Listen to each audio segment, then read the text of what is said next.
Bismillahirrahmanirrahim. Assalamualaikum warahmatullahi wabarakatuh. Alhamdulillahirrabbilalamin. Allahumma salli ala Sayyidina Muhammad wa ala ali Sayyidina Muhammad. Sahabat-sahabat sekalian, dalam video saya kali ini saya akan melanjutkan pembahasan tentang bahayanya orang-orang yang berpaham Wahabi apabila dibiarkan terus berkembang di negara kita. Adapun bahayanya itu, diantaranya yang pertama, kita dididik untuk menjauhkan diri dari golongan Ahlus Sunnah wal Jamaah. Kemudian yang kedua, kita dididik untuk tidak menghormati orang lain yang tidak sepaham dengan mereka. Yang ketiga, kita dididik untuk terbiasa melihat aib dan keburukan orang lain. Yang keempat, kita dididik untuk tidak menghormati dan memuliakan para habaib. Yang kelima, kita dididik untuk menjauhkan diri dari para ulama, tasawuf dan ma'rifatullah. Sahabat-sahabat sekalian, baiklah kita akan bahas satu persatu apa maksudnya dari bahaya-bahayanya itu. Bahaya yang pertama adalah kita dididik untuk menjauhkan diri dari golongan Ahlus Sunnah wal Jamaah. Menjauhkan diri bukan berarti menjauhkan diri dari ulamanya, ustadz-ustadznya, tapi menjauhkan diri juga dari buku-buku mereka. Salah satu contoh buku itu adalah buku yang berjudul Kunci Ibadah, di mana buku ini sangat banyak dan mudah kita dapatkan di toko-toko buku dan di pasar-pasar. Mereka sangat meremehkan buku ini dan melarang pengikutnya untuk membacanya.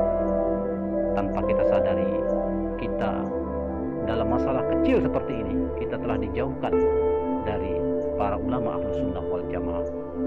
Jika kita dan anak-anak keturunan kita sudah masuk dalam paham mereka, maka pasti kita akan jauh ketinggalan dalam ilmu agama.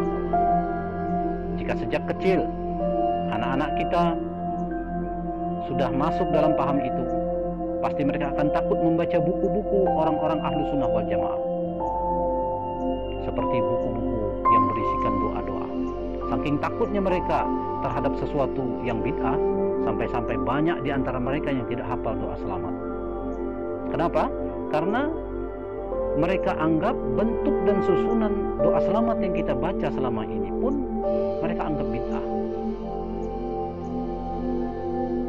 Kalau Anda tidak percaya dengan apa yang saya sampaikan, silakan Anda coba pengikutnya itu satu persatu. Silakan dites. Pasti banyak di antara mereka yang tidak hafal doa selamat. Kecuali jika mereka pernah menjadi pengikut Ahlus Sunnah wal Jamaah. Itulah bahaya yang pertama. Kemudian bahaya yang kedua, kita dididik untuk tidak menghormati orang lain yang tidak sepaham dengan mereka, meskipun itu orang tua kandung sendiri. Jadi jangan heran jika ada anak kita yang masih kecil, yang masih SD, sudah berani memprotes orang tua, berani memprotes para ulama Ahlus Sunnah wal Jamaah. Tanpa kita sadari sebenarnya mereka telah merusak otak anak-anak kita. Karena belum waktunya mereka diajak untuk memikirkan masalah hilafiyah ini bid'ah dan itu bid'ah. Kemudian letak kebusukan ajaran mereka yang lain adalah kenapa yang diajak lebih banyak anak-anak dan orang-orang awam yang tidak mengerti ilmu agama. Kenapa bukan orang-orang dewasa dan orang-orang alim yang mereka ajak? Oh, ternyata kalau orang-orang dewasa dan orang-orang alim yang mereka ajak bisa membantah dan bisa melawan. Tapi kalau anak-anak dan orang-orang awam yang tidak mengerti ilmu agama, mereka taunya hanya ikut saja apa yang mereka katakan. Maka mulai dari sekarang, setiap anak-anak kita pulang sekolah, baik yang masih SD, SMP, SMA atau perguruan tinggi, perhatikan gerak-gerik mereka ketika di rumah. Jangan-jangan mereka sudah dimasuki ajaran-ajaran sesat dari guru-guru mereka yang berpaham Wahabi. Jika sudah ada tanda-tanda kesesatan itu, maka cepatlah laporkan kepada kepala sekolahnya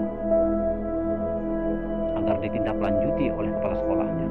Jika kepala sekolahnya cuek atau mungkin takut atau mungkin juga sudah terpengaruh oleh ajaran-ajaran mereka, maka laporkan kepada tokoh-tokoh agama setempat. Tapi jika tokoh-tokoh agama setempat juga cuek atau mungkin takut atau mungkin juga sudah terpengaruh oleh ajaran-ajaran mereka, maka coba Anda laporkan kepada mantan Wahabi, orang yang pernah mengikuti ajaran mereka. Kenapa? Karena orang Wahabi ini, karena mantan Wahabi inilah yang tahu bagaimana cara menghadapi mereka. Jangankan untuk membantah pendapat mereka, sebelum mereka bersuara, mantan Wahabi ini sudah tahu apa isi dalam otak kepala mereka. Sahabat-sahabat sekalian, itulah bedanya kalau mantan Wahabi dan bukan mantan Wahabi. Kemudian bahaya yang ketiga, yaitu adalah kita dididik untuk terbiasa melihat keburukan orang lain, meskipun mulut mereka tidak menyalahkan perbuatan orang-orang Ahlussunnah wal Jamaah secara langsung, tapi sebenarnya hati dan pikiran mereka selalu menghujat, menghina, dan menyalahkan perbuatan orang-orang Ahlussunnah wal Jamaah. Jadi dalam diam hati dan pikiran mereka telah dididik untuk sibuk melihat aib dan keburukan orang lain, tapi lupa melihat aib dan keburukan diri mereka sendiri. Setiap gerak-gerik mereka dalam kehidupan ini selalu dihinggapi perasaan takut berbuat sesuatu, karena menurut mereka di zaman ini sudah terlalu banyak perbuatan-perbuatan bid'ah. Sahabat-sahabat sekalian, kemudian bahaya yang keempat adalah kita dididik untuk tidak menghormati dan memuliakan para habaib zuriat Rasulullah SAW. Meskipun mulut mereka mengatakan cinta kepada Nabi, tapi coba perhatikan perilaku mereka saat bertemu dengan para habaib. Perhatikan tatapan mata mereka, perhatikan raut wajah mereka yang penuh dengan kebencian dan kesombongan terhadap para habaib. Mengapa mereka membenci para habaib? Karena mereka anggap para habaib ini adalah ahlul bid'ah atau orang yang gemar berbuat bid'ah. Saya tidak percaya kalau orang-orang Wahabi ini mencintai Nabi. Sebab salah satu tanda orang yang mencintai Nabi itu bukan berarti hanya mengikuti perilaku Nabi seperti sholat, puasa, zakat, haji, dan lain-lain.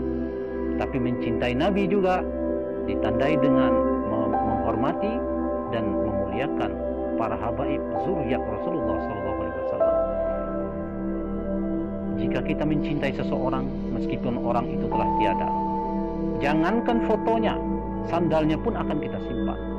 Dan ini terbukti sampai saat ini sandalnya Nabi itu masih tersimpan rapi. Itu sandalnya Nabi, benda mati masih dihormati orang. Seharusnya apalagi para habaib, anak cucu keturunannya yang mengalir darahnya di dalam tubuh mereka. Sahabat-sahabat sekalian, makanya saya tidak percaya bahwa orang-orang Wahabi itu mencintai Nabi. Kemudian bahaya mereka yang kelima, kita dididik untuk menjauhkan diri dari para ulama tasawuf dan ma'rifatullah.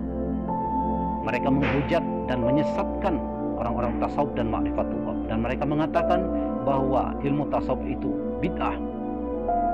Kenapa mereka mengatakan ilmu tasawuf itu bid'ah?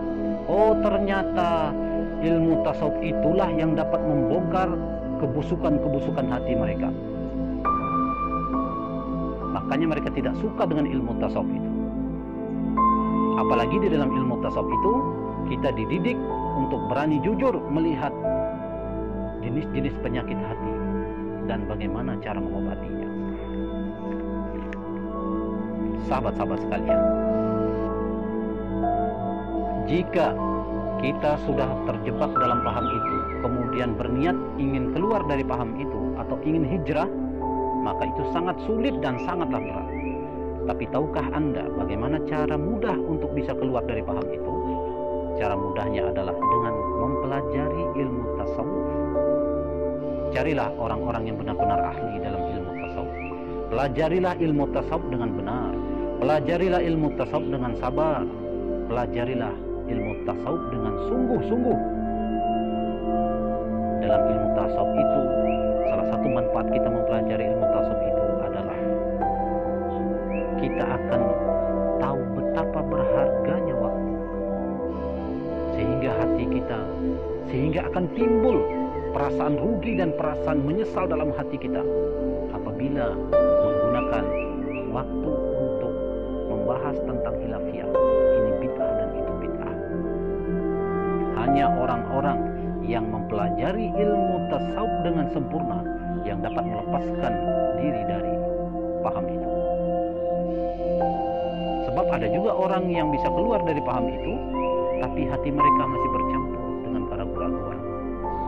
Jika mereka beralasan dan menganggap bahwa belajar ilmu tasawuf itu hanya dapat membuat orang atau pengikutnya meninggalkan syariat, maka itu salah besar. Kenapa? Karena yang salah itu bukan ilmu tasawufnya. Yang salah itu adalah orangnya atau pelakunya yang memang dari awalnya sudah ada bibit-bibit senang memperturutkan hawa nafsu. Sedangkan ajaran-ajaran orang-orang Wahabi ini yang sangat senang menuduh orang lain berbuat bid'ah, itu memang dari awalnya ilmu mereka ini memang sudah salah, sudah sesat dan menyesatkan orang. Kalau ilmunya saja sudah salah, apalagi orang yang mempelajarinya, tentu lebih sesat lagi jalannya. Kalau orang tasawuf yang meninggalkan syariat itu bisa masuk ke dalam neraka jahanam karena perbuatan mereka yang meninggalkan syariat, berarti orang-orang yang berpaham Wahabi ini yang lebih pantas untuk masuk ke dalam neraka jahanam. Kenapa? Karena ketika dilaporkan kepada Rasulullah SAW bahwa ada seorang wanita yang sangat rajin beribadah, malamnya beribadah, siangnya puasa, tapi lisannya sering menyakiti tetangganya. Lalu apa kata Rasulullah? Rasulullah mengatakan, la khaira fiha, hiya min ahlin nar. Tidak ada kebaikan pada wanita itu, dia akan menjadi penghuni neraka jahanam. Ini artinya meskipun orang-orang Wahabi ini bersyahadat dan melaksanakan syariat, akan tetapi jika mereka mati kemudian tidak sempat bertobat dari perbuatannya yang senang sekali menuduh orang lain berbuat bid'ah, ini bid'ah dan itu bid'ah, padahal bukan bid'ah, pasti mereka akan masuk ke dalam neraka jahanam. Sebab Al-Quranul Karim telah menjelaskan kepada kita bahwa lakum dinukum waliyadin, bagimu agamamu dan bagiku agamaku. Mereka fikir ayat ini hanya berlaku dalam perbedaan agama, padahal ayat ini juga berlaku antar umat seagama yang berbeda paham, berbeda keyakinan, berbeda mazhab. Mereka sangat banyak yang menghafal ayat ini, tapi tidak pernah mereka praktekkan. Masih juga ucapan-ucapan mereka sering mengganggu orang-orang yang sedang beribadah. Sahabat-sahabat sekalian, bahaya orang-orang yang berpaham Wahabi yang keenam adalah kita dididik untuk senantiasa tertinggal dan senantiasa terbelakang dalam segala bidang kemajuan. Dalam bidang agama contohnya, mereka sangat tertinggal jauh dari golongan ahlu sunnah wal jamaah. Golongan ahlu sunnah wal jamaah selalu menyibukkan diri dengan amalan-amalan sunnah seperti zikir-zikir sampai ribuan kali jumlahnya dalam sehari semalam. Sedangkan mereka menghabiskan waktunya untuk membahas ini bid'ah dan itu bid'ah. 1 menit saja mereka menggunakan waktunya untuk membahas ini bid'ah dan itu bid'ah, berarti mereka sudah tertinggal membaca kalimat-kalimat zikir ratusan kali jumlahnya.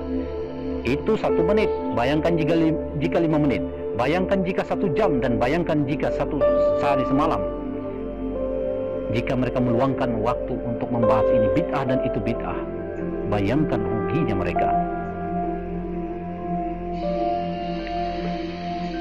Makanya jangan heran jika orang-orang ahlu sunnah wal jamaah ini yang lebih unggul dalam ilmu agama, dengan zikir-zikir mereka itu yang sungguh-sungguh itu, banyak dari mereka yang menjadi wali-wali Allah. Dan tidak mungkin mereka bisa mencapai derajat wali Allah itu jika Allah tidak meridhoi zikir-zikir yang mereka lakukan. Sedangkan dari orang-orang yang berpaham Wahabi ini, tidak ada satupun dari mereka yang menjadi wali Allah. Mustahil mereka akan mencapai derajat wali Allah. Kemudian contoh ketertinggalan mereka dalam bidang ilmu pengetahuan dan teknologi. Mustahil mereka akan menjadi orang pertama atau menjadi penemu suatu kebaikan yang